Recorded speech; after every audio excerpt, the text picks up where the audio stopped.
Tapos na ako maligo. Si TTP, hindi na naligo. It's 5:30 AM. So pagdating namin sa IT Park, naghanap pa kami ng restaurant kung saan makawiwi si TTP. So naikot namin yung IT Park kasi mali yung mga directions na sinasabi nila.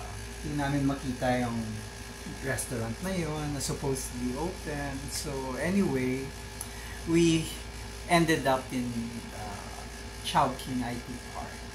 And from there, ang tagal naming nakakuha ng ride home. His Grab rejects him agad. My Grab nagahang because I'm using my old phone. Finally, nakakuha kami ng cab na si Kuya Driver. We're 50 plus so when Kuya Driver, it must be your lolo driver. Ang bagal. Driving lessons lang ang peg. Anyway, so I think the whole of January 1, matutulog lang kami. So after all, it's 5:30. In a while, bukang liwayway. I hope it's going to be makulimlim kasi umuulan or umaambon or something. Anyway, Happy New Year! Happy New Year! Time check! 4:40 PM. Imagine! Itinulog lang natin yung almost today. Nandito tayo sa Primeway Suites. I'm kinda surprised because the last time I was here, parang wala pa to? Or meron na? I always say that. Andiyan na ba yung dati? Alam mo, Cebu nakakatuwa. They have this mga pocket places na parang mga mini malls. Like this one. Wow, si Starbucks. Talaga namang face to face siya with Boss Coffee. Over there sa harap. Si Bo is a native of Cebu. Well, dito ko siya unang nakilala when coffee culture was not even at If you wanna know which street we are at, that's Fructuoso Ramos. My bro. How is he related to Eric? Si Eric, apelido naman yung Fructuoso.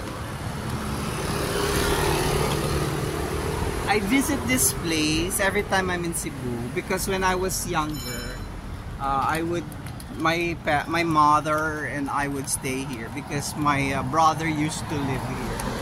When I say Cebu, it's really just a small part of Cebu. It's Ramos, the Llorente, the Fuente Circle. I would not even include the Capitolio. Well, now yung lately, pag nandito ako, nilalakad ko na rin yung Capitolio. But it's something that I can do away with when visiting Cebu. But this street, yeah, I gotta see it. In fact, I just stay around this area. Diba? I come here to eat at the McDonald's at the Fuente Circle area. The iconic. Yes. I think he used to live in this Esquinita. Si Manong si Manong. Yeah, over there. But it's a cemented building. Parang dati hindi. Let's just go inside.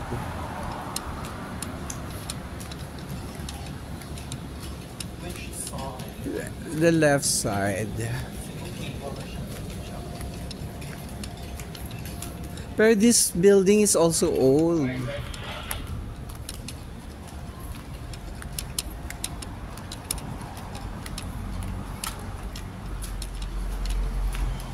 Baka ito din yun, but it didn't appear like. Yeah, but it's it's cemento. Parang ito, maybe there was an old building here, or it's a wooden building. Baka ito, no, but it was ano eh. I don't remember this. Nor this one. Hindi naman ako umabot yata dito. Cannot be this one. It's our house. Maybe ito. Then they tore it down, whoever the new owner was, and put ano. So there was an old style apartment here. Yan. So actually, when I come here, I don't come here. This street. So this is literally a memory lane. Yeah. Hysteria Lane. And I'm Wisteria Lane. Wisteria Lane at Elizabeth Pond Street. Yeah. Explain nga sa Elizabeth Pond Ay, kasi nako. he googled Elizabeth Pond. Na gulo-gulumihan. Ano yun? Anyway. Whatever that word Yes. is. Because we were curious who Elizabeth Pond was kasi bakit siya may street. Yes. So I googled her. And it turns out it was her husband who did a lot of things. So, For the Philippines. Dr. Arlie Pond was an American doctor. Medical physician, okay. who did many things for southern Philippines. He pioneered some hospitals, blah blah blah here. And then he also died here. He had appendicitis. In the hospital he built. But anyway, when you check his Wikipedia entry, ang dami niya ginawa for the Philippines. And then the only sentence that had Elizabeth Pond was he married Elizabeth Pond, who was also American. So I'm just wondering why the street was named after the wife, when in fact it was the good doctor who contributed so much to Cebuana history and society at the time. We were speculating that si Elizabeth Pond must be, you know, an Osmeña, somebody coming from a big family here and just married into I would still understand that she's the Pinay side of, things. And so she would be the one the street would be named after, but hindi rin because she was American. Yeah. Anyway, papakita lang natin yung what's in front of us. There, behind the trees is a big mansion, a very OG mansion. Maybe owned by the owner of this hospital. Yeah. This street leads to Osmeña Boulevard. San Luzon. Wow. Yeah. It's run down? No, I don't think so. Ano lang? It's just overgrown. Yeah. With weeds. So there's anong pangalan na? Parang the hospital has a Veles, yeah. Cebu Veles General Hospital. Looking you this side of the building, the left side, because the right side still looks like the old one. So are they slowly building the or magkaiba na ang may-ari nito? Going back to Elizabeth Pond, do you have more to add? Wala na. Nothing. I was just low-key appalled that it was not Dr. Erasmus. They did not name the street after him.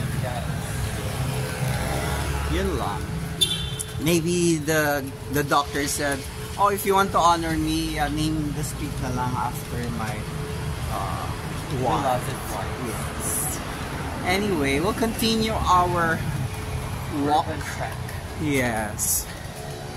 But akala ko 9 a.m. It's we're approaching 5 p.m. We woke up at 2. Years. Yesterday, We went to Tops. Doon kami nag-New Year's. Got stuck at the Tops. Yeah. Siyempre after the New Year's, nagbabaan na. And they had only 10 shuttle buses. And the entire, paano nila, the entire population that was up there that slowly built up the crowd in the afternoon. Syempre after the New Year's festivities, sabay-sabay na nagbabaan. So nakarating na kami sa baba ng 3:30. mga 3:30 a.m.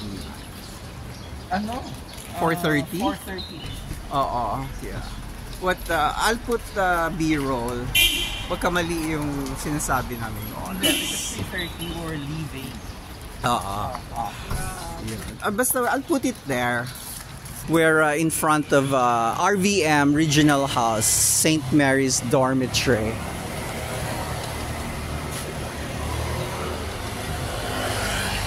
Ang dami nilang ano nga yung grass na mabango? Lemon grass, Anyway, after the walk, Where are we going exactly? tatapusin lang natin to, then lalabas tayo ulit sa Osmeña. Maghahanap kami ng cafe. We will decide what to do. We were thinking na uwi na kami sa 4th. We'll have 2 more. Well, we'll be staying. We're already booked for tonight. Then maybe 2 more nights. LTG Grand Hotel. I will get lang there the tariff. Hello. Mangayo ko og tariff. Yes. Unsay pinakabarato niya for 2 people? When? Today? Well, not today because book pa kami sa Apple. Okay. Sir, meron po kaming meron po free complimentary breakfast po. Naku, the breakfast is not an attraction because we don't want to wake up. Okay. Medyo not our budget. 1.9 po yung pinaka-lowest as promo. Oo, hindi kasi naka 1.3 kami doon. Okay. Tapos pag chinek mo pa sa online, mahal pa yung 1.3. Ganun. Oo, so... So, mas cheaper siya kung sa online siya, sir? Ha? Mas cheaper siya kung sa online. Oo. Kasi from Agoda or gano'n. Oo. Yes. Anyway po, thank you. You're welcome. Ito ba yung Dati may magandang bahay din na meron akong cousin sa father's side na nagsising, si Little. So I wonder if this, Little lang niya. Dito natin sa Baguio na tayo. Yes. Nalala ko si Elnora kasi parang the last time she saw Little was when Little was little. Tapos yung nandiyan kami sa rented place ng brother ko, nakita niya si mother. Siguro naman, alam din niyang dadating ng mother ko. Pero na tuwa si Elnora na sinabi ang name, Tiyay ganyan. Wow, ganyan. Sabi ko, syempre, alam niyang dadating ka. Or if anyone who resembled you at nanganak ang daughter-in-law mo, it must be you. Must be you. Alright. Mukhang may abandoned construction. Pero meron namang backbone. Si Kalye 104. Nakakatuwa dito sa Cebu kasi they're so booming even outside of yung parang BGC areas nila. Outside their Ayala Center, outside their ID Park, para siyang booming everywhere. This street looks like it's a dead end.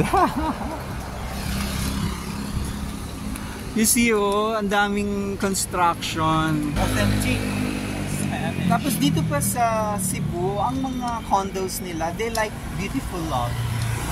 Hindi, many of those buildings hindi puno ng commercial space sa baba. So they have grand lobbies.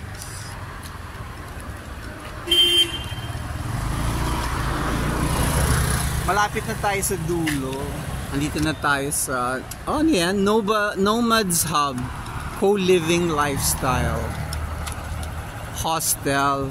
Pag hostel parang mapapamahal ka pa tayo kasi we will pay the equivalent of an individual per individual. Then you share Oo, so mura siya per person papakinggan, pero pag times 2 mo, we might as well get our own room, diba? correct, quick. Tapos you share it with Stranger. Yes. Greek. Tapos it's a common toilet and bath pa.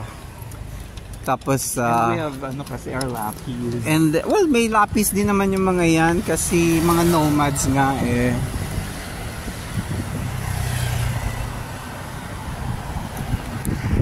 I think yung kalye dyan, ayan, yung kung saan pumasok yung bus, dyan na tayo mag-turn right.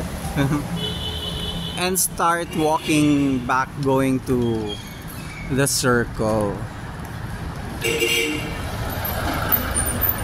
Kakatuwa sa Cebu kasi ang mga transpo may code. So, I guess if you go to a website, listed ang mga codes, then you would know na kung anong ruta. You can just refer to it. Tapos kung saan siguro dadaan. Which should be. Ewan ko sa Manila. Yung ibang place lang parang abandoned ba yan? Well, hotel. Diba? Ito pala ang Well Hotel. Parang I've seen it in the listings. But it's so dulo na ng Ramos. I don't wanna stay here naman. It's so dulo, oh. Doon pa tayo galing. Appalled na naman si TTT kasi pinaglalakad ko siya sa Metro Cebu. Hindi na ako appalled. I'm used to it. Yeah, pero you're so cultured na kasi sa Firenze, Milan, and Rome ka Nag-urban track. nag-urban trekking at nag-TikTok. I'm very adaptable.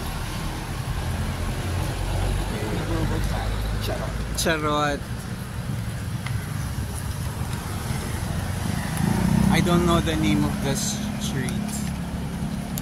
But are you Cebuano?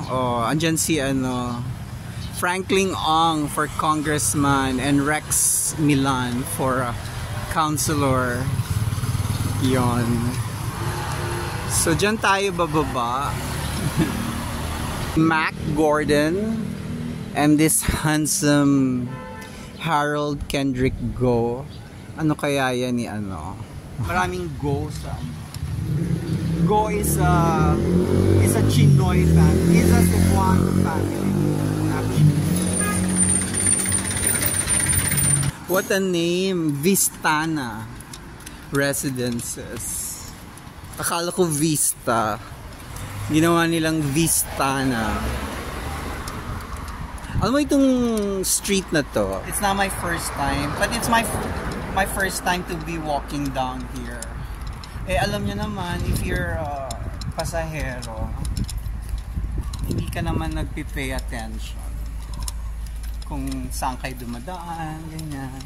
Parang ito, this White House here. Hindi ko naman yan napapansin before. Mga OG, old houses in Cebu. But not the hacienda type houses. Wow, ano yung tunog na yun? Anong bird yun? Na-identify mo ba yun? Kukurukuku Paloma. I've not done walking vlog for a long time. This is easy to shoot kasi naglalakad ka lang. So this is Faith Tabernacle. Portes ba? There's such thing as tabernacle. Okay. So, what is a tabernacle in the Portes? The house of Okay. Papakita ko lang ito. Medyo artsy-fartsy the building. It's an artsy-fartsy building with a garage sale. At on their driveway, in their driveway, at that driveway. What is the ano ba? Just choose the proper preposition. Ano nga ang proper? Ito plywood lang yung wall nila, oh.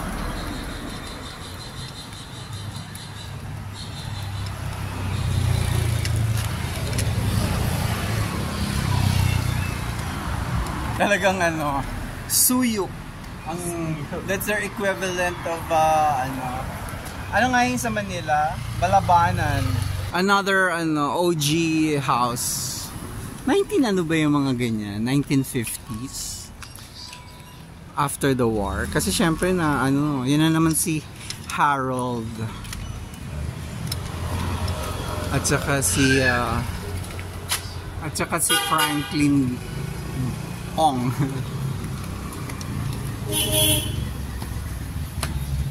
This is so beyond my Cebu consciousness. Ako si JL Sweets. Ang layo-layo na nito. Dito tayo. Yes. Oh. This street should lead us back to lead us back. Galing ba tayo? Oo. This should lead us back to Osmeña. Paingon ni Osmeña. Sa right turn. Pagtungas, right turn. Okay, thank you. Dun pa. Okay, sige. Salamat.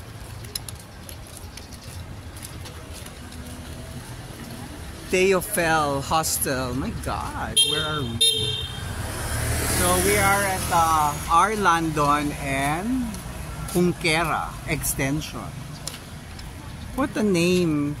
Is that the Mexican name? Junquera. Ano na yata yun, no? That's already papuntang Colon. We should be going to Banawa. Total gabi na. Yung may Rustans. Tapos may mga cafes. This is what you call the Sky Park Pension. Parang malungkot naman siya. Wow, there's a new lawyer. Si Haen. Attorney Paul Haen.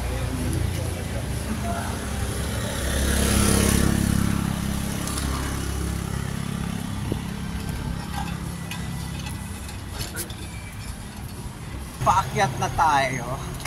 Ako'y hinahapo sa ating urban trekking.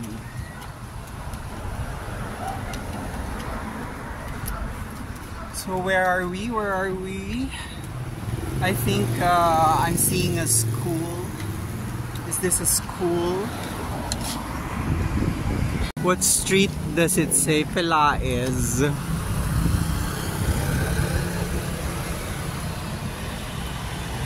Ayan. Nakikita ko na ang Osmeña. At biglang may church. St. Ignatius of Loyola.